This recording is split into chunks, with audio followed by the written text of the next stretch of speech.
Sveiki, šiandien trumpam video klipė jūs pamatysite, kaip atlikti arielį ir susipažinsime šiek tiek su jo technika. Taigi visų pirma, jums jį pademonstruosiu.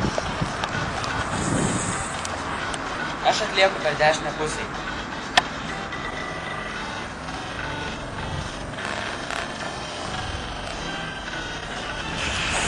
Taigi, arielis yra triukas pereinantis iš saulutės, dar kitaip cartwheelas.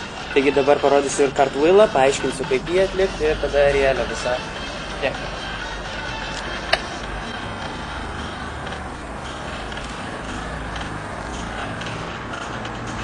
Taigi, cartwheelas yra judesys į priekį. Jokių būdų negalima daryti jo iš šono, stovint taip. Judesys eina į priekį. Taigi, darau per dešinę pusę, tas pats galioja per kairę pusę darantį, tai čia kitos pusė. Taigi, statai pirmą ranką šalia kojos, antrą ranką, ne čia, tu neplauki, tu nedarai šito judesio, tu darai tokį. Taigi, statai ranką, šitą ranką keli, o su koja pramoji, kairiąją šiuo atveju. Taigi, dar kartelį. Prašau, cartwheelas. Taigi, arielis yra lygiai tas pats, kas cartwheelas, tik eina iš šuolio ir rankų nepadeda. Tikriausiai žinot.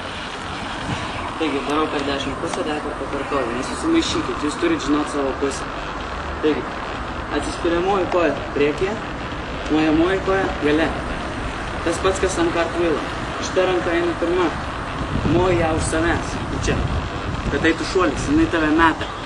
Meta. Stipriai.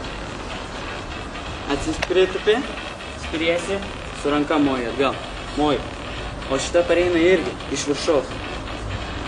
Tai va, toks judesys. Kairę koją keli.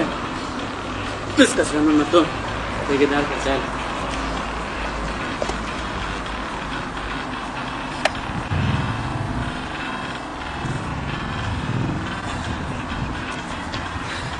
Arielis.